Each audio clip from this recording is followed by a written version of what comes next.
Students, कैसे हैं आप सब। आशा करते हैं मस्त होंगे, स्वस्थ होंगे और अपनी पढ़ाई कंटिन्यू कर रहे होंगे। तो नए वीडियो की सीरीज में इस बार हम पढ़ने जाएंगे डिटर्मिनेंट्स, जो कि फर्स्ट सेमेस्टर के बच्चों को लिए है ये खास तौर से। तो एक हेडिंग डाल लें हम लोग।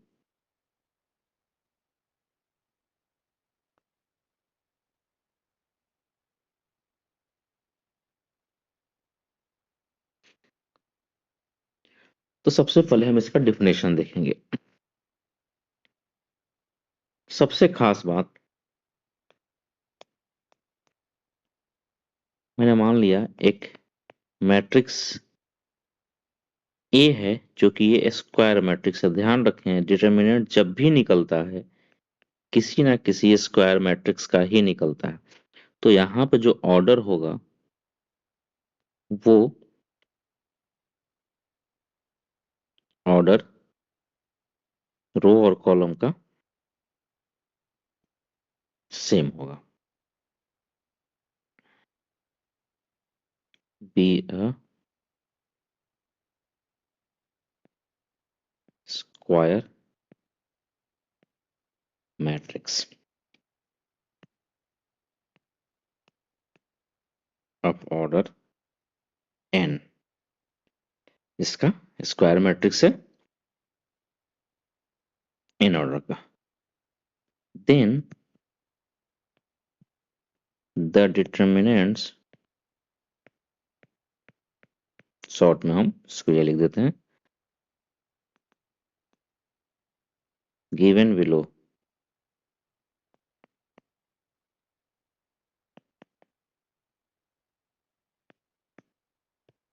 is called the determinant of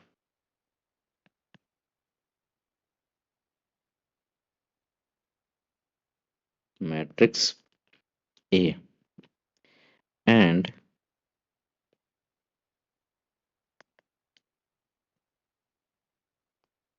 is denoted by दो मॉडुलस लाइन के साथ। तो ये हम डिटर्मिनेंट, ध्यान रखें, अगर मुझे मैट्रिक्स लिखना है तो हम एक रेक्टेंगुलर फॉर्म में लिखते हैं, जबकि डिटर्मिनेंट लिखना है तो हम इस फॉर्म में लिखते हैं। ये लाइन डिटर्मिनेंट में नहीं होता है, ठीक है। तो ये अभी आगे इसके बारे में हम समझेंगे, बहुत कुछ समझेंगे। अभी तो स्टार्टिंग में कल डिफिनेशन समझा रहा हूँ। अभी एक मैट्रिक्स मैंने ले लिया ए, और ये मैट्रिक्स का जो है elements A11 A12 dot dot A1n, दूसरा रो है 21 22 2n, ऐसे ही ये है n1 n2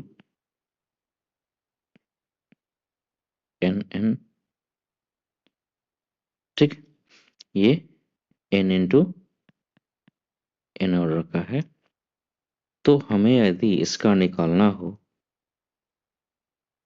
डिटर्मिनेंट, तो इसको ऐसे लिखा जाएगा। इस मैट्रिक्स में A11 A12 A11 A21 A22 A2n,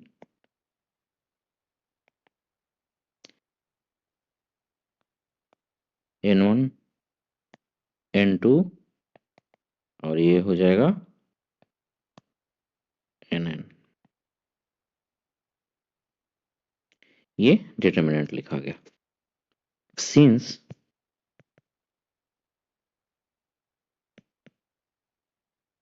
the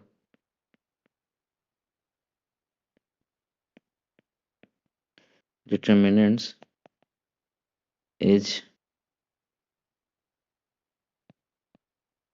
always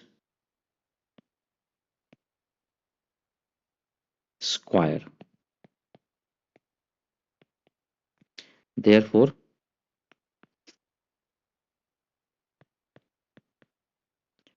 only square matrix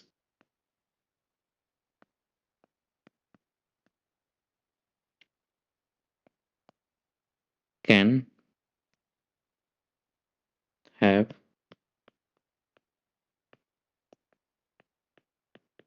determinant. ये डिफिनेशन हुआ। मैं अभी फिलहाल डिफिनेशन आपको समझाया कि डिटर्मिनेंट का डिफिनेशन क्या है। एक बार मैं फिर से समझा दूं। मान लिया कि एक मैट्रिक्स है ए, ठीक है, जो कि एक स्क्वायर मैट्रिक्स, जिसका रो और कॉलम दोनों इक्वल हैं, एन बाई एन ऑर्डर के हैं। ये एक स्क्वायर डिटर्मिनेंट जब भी निकलेगा, ध्यान रहे, जब भी निकलेगा केवल और केवल स्क्वायर मैट्रिक्स का ही निकलेगा। ठीक है, ये एक मैट्रिक्स लिखने का फॉर्म है।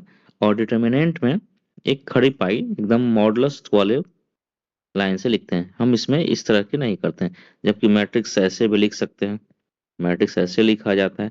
जबकि उसका डिटर्मिनेंट बनाना हो तो इसका डिटर्मिनेंट कैसे निकालते हैं, इसको समझने के लिए हमें समझना होगा माइनर निकालना और कोफैक्टर निकालना। ये केवल और केवल मैं अभी बताया आपको, ये डिफिनेशन हुआ किसका, डिटर्मिनेंट का। तो यहाँ पर मैं लिख लूं,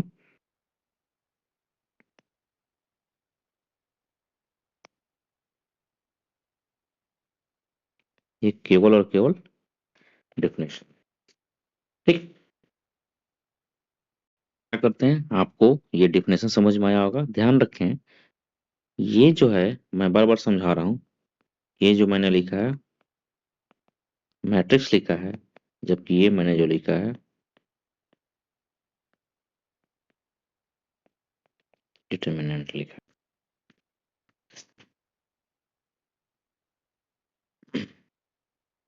आगे बढ़े, थोड़ा सा अब डिटर्मिनेंट के बारे में थोड़ा सा समझते हैं है क्या। ये तो डिफरेंस समझ गया, ये क्यों है, क्या इसका बेनिफिट्स है। तो हम दो लीनियर इक्वेशन ले लेते हैं।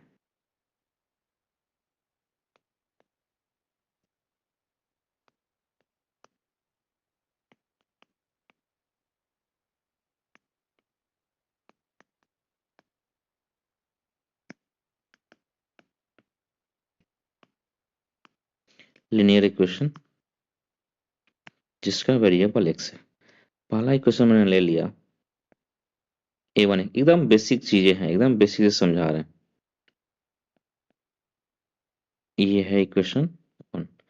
दूसरा इक्वेशन ले लेते हैं हम, A2x plus B2 is equal to 0, equation two. पहले के हेल्प से या दूसरे के हेल्प से हमें सारे की वैल्यू निकालनी है यहाँ पर। तो मैंने मान लिया, एक इक्वेशन ले लिया, equation from equation one. Equation one क्या है, A1x प्लस B1 बराबर 0। यदि मैं B1 को उस साइड भेजता हूं तो माइनस B1 हो जाएगा। x बराबर माइनस B1 अपॉन A1। ये जो A1 है इस साइड चला करके डिवाइड में आ जाएगा, ये इधर जाएगा तो ये माइनस में हो जाएगा। ठीक, अब इसी को मैं लिख सकता हूं,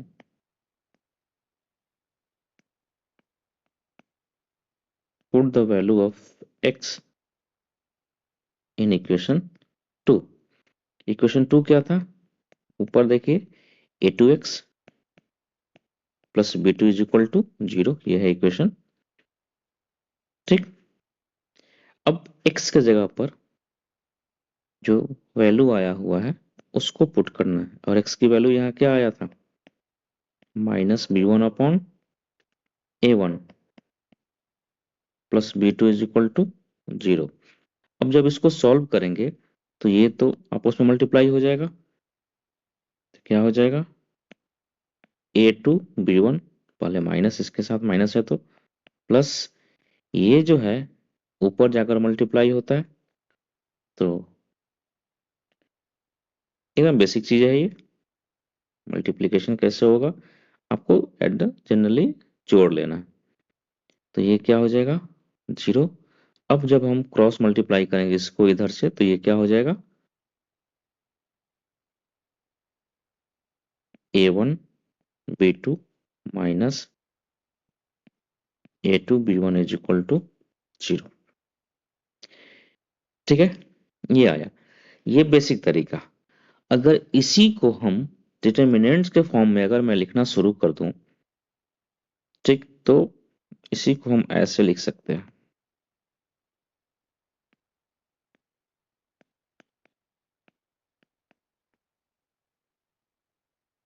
ठीक।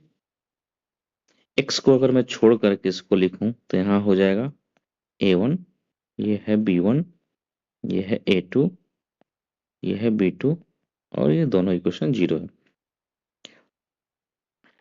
अगर मैं इसको वर्टिकली मल्टीप्लाई कर दूं, इन दोनों को आपस में और इन दोनों को आपस में, और साइन चेंज करके लिख लूं, तो यहाँ हो जाएगा a1 b2 माइनस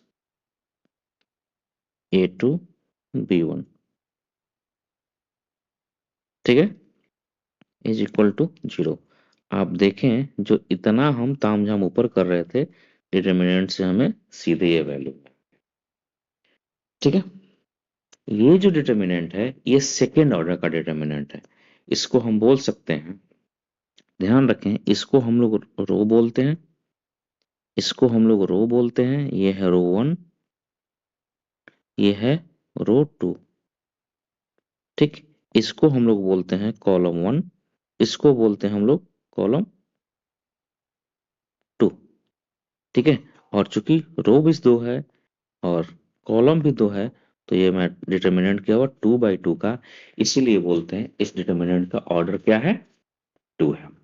इतनी बातें समझ में आ गया होगा। एक एग्जाम्पल ले लेते हैं और इस चीजों को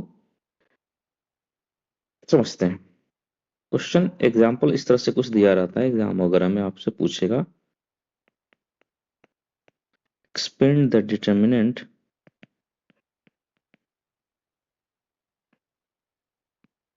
फॉर यहाँ 6 to 5। तो क्या करना है आपको, मैंने बताया था क्रॉस मल्टीप्लाई करना है, इन दोनों को आपस में, फिर माइनस कर लेना है इन दोनों को आपस में। तो अगर मैं मल्टीप्लाई करूं, 4 - 5, सॉरी 4 × 5 माइनस 2 × 6, क्या कितना हो जाएगा, 20 - 12, दैट मीन्स इसका आंसर आया 8। ये एक्सपेंड हो गया। ये 2/2 का अगर डिटर्मिनेंट है तो हम इस तरह से सॉल्व करते हैं, ठीक। अब हमें सॉल्व करना होगा ऑर्डर जिसका 3/3 का है। अच्छा, डिटर्मिनेंट को हम ध्यान रखें शॉर्ट फॉर्म में, एक चीज मैं यहाँ लिख लूं, डिनोट करते हैं हम लोग डिटर्मिनेंट को,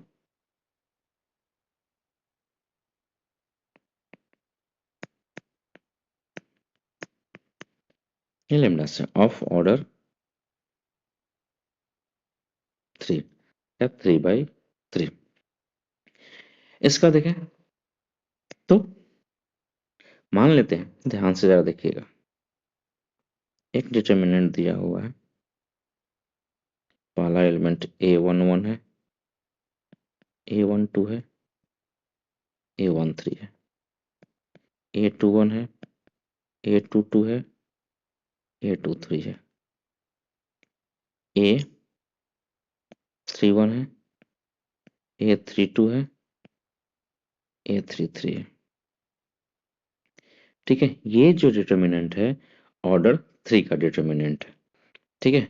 अगर मुझे निकालना है इसका डिटर्मिनेंट, तो सबसे पहले किसी भी एक रो को उठा लो, हम पहला रो को उठा लेते हैं। तो a11 लिया, इसको 2/2 वाले ऑर्डर का डिटर्मिनेंट बनाओ, फिर माइनस लिखिए a12, फिर ऐसे लाइन ड्रॉ करिए a13। अभी मैं इसलिए इससे बता रहा हूं ताकि आप माइनर को फैक्टर नहीं सीखें, उसके लिए मैं अब अलग से कल परसों तक एक वीडियो अपलोड कर दूंगा। तो ध्यान रहे इस 3 तरीके से, पहले क्या लिखना है, A11 प्लस के साथ, फिर माइनस के साथ A12, फिर प्लस के साथ A13।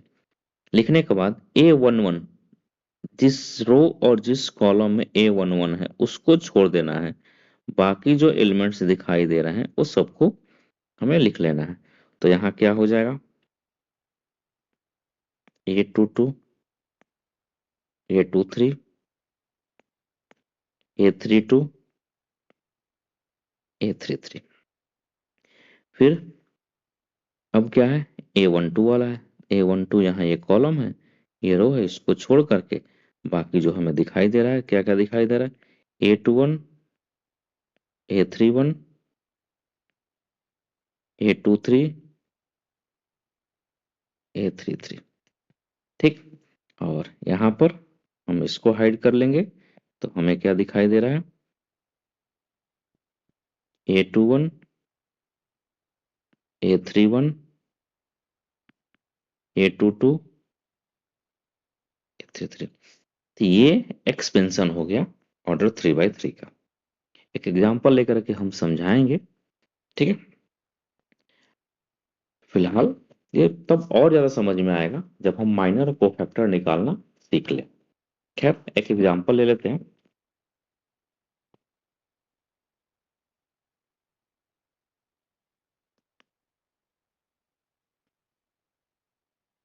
एक मैट्रिक्स मैंने ले लिया, ए वैल्यू है 3, 2, 3, 5, 4, 1, 0, 6, 2, 7। अब इसका डिटर्मिनेंट निकाल, ये जो दिया है मैट्रिक्स में दिया है, और डिटर्मिनेंट उसी का निकलता है स्क्वायर मैट्रिक्स का। ये स्क्वायर मैट्रिक्स है, इसका रो और कॉलम दोनों इक्वल है। ये रो 1 है, ये रो 2 है, ये रो 3 है, ये column 1, column 2, column 3। Square matrix क्या होता है, जिसका रो और कॉलम दोनों आपस में बराबर, उसी को बोलते हैं स्क्वायर मैट्रिक्स। अब हमें क्या निकालना है, डिटर्मिनेंट ऑफ ए निकालना है।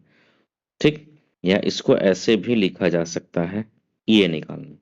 तो हमें कुछ नहीं करना है, 2, 3, 5 मैट्रिक्स को डिटर्मिनेंट के फॉर्म में लिख लेना है और इसको एक्सपेंड कर लेना है। सबसे आसान तरीका है, पहला रो उठाइए और क्या लिखिए, सबसे पहले 2 लिखिए, 2 ऐसे लाइन ड्रॉ करिए, फिर माइनस है लिखिए, फिर 3 है ऐसे लाइन ड्रॉ करिए, फिर +5 लिखिए, ऐसे लाइन ड्रॉ करिए, और ड्रॉ करने के बाद 2, ये 2 की बात कर रहे हैं, ये 2 जिस रो में है और जिस कॉलम में उसको हाइड कर लिए, बाकी जो दिख रहा है उसको लिखिए। क्या क्या दिख रहा है, 1 दिख रहा है, 2 दिख रहा है, 0 दिख रहा है, 7 दिख रहा है। सेम, अब हम 3 की बात कर रहे हैं, तो 3 जिस रो और जिस कॉलम में उसको हाइड कर देना है, बाकी को लिख लेना है। तो क्या क्या दिख रहा है, 4 दिख रहा है, 6 दिख रहा है, 0 दिख रहा है, 7 दिख रहा है। फिर 5 जिस रो जिस कॉलम में है, ठीक है, उसको हाइड कर देना है, बाकी जो दिख रहा है उसको लिख लेना है। तो यहाँ हो गया 4, यहाँ हो गया 6, 1 और 2। अब इसको सॉल्व कर लेना है। सॉल्व करने का मैंने ऊपर तरीका बताया था, ये क्रॉस मल्टीप्लाई फिर इसको मल्टीप्लाई कर लीजिए। तो यहाँ 2 है, क्या हो जाएगा, 1 into 7 minus 2 into 0 -3 into 4 into 7 minus 6 into 0 plus 5 into 4 into 2 minus 6 into 1। इसको सॉल्व कर लीजिए। 2, ये तो 0 हो जाएगा, 1 इंटू 7 7 हो जाएगा, -3, 6 इंटू 0 0 हो जाएगा, 4 इंटू 7 28 हो जाएगा, और यहाँ +5 है, और यहाँ पर इंटू 4 दूनी 8 और 6, ये हो जाएगा 2। इसको सॉल्व करिए तो ये आएगा 14, ये आ जाएगा 4 और 8 84, और ये आ जाएगा +10। तो आंसर 84 में से 24 गया 60। ये डिटर्मिनेंट की वैल्यू आ गई। तो ऐसे ही डिटर्मिनेंट निकालते हैं। अभी फिलहाल और भी वीडियो जब हम पहले पढ़ा लें, एक वीडियो में भेज दूंगा आपको कोफैक्टर और माइनर का, तो डिटर्मिनेंट और अच्छे से समझ में आएगा। एक्चुअली ये माइनर ही निकाल रहे हैं पहले रो का, ठीक है, और कोफैक्टर। ठीक है, ये डिटर्मिनेंट निकालने का। आशा करते हैं आपको समझ में आया होगा। आप इसे देखिए, जहाँ दिक्कत हो हमें कमेंट करिए और चैनल को सब्सक्राइब करिए ताकि आपको जल्द से जल्द वीडियो मिलते रहे। धन्यवाद।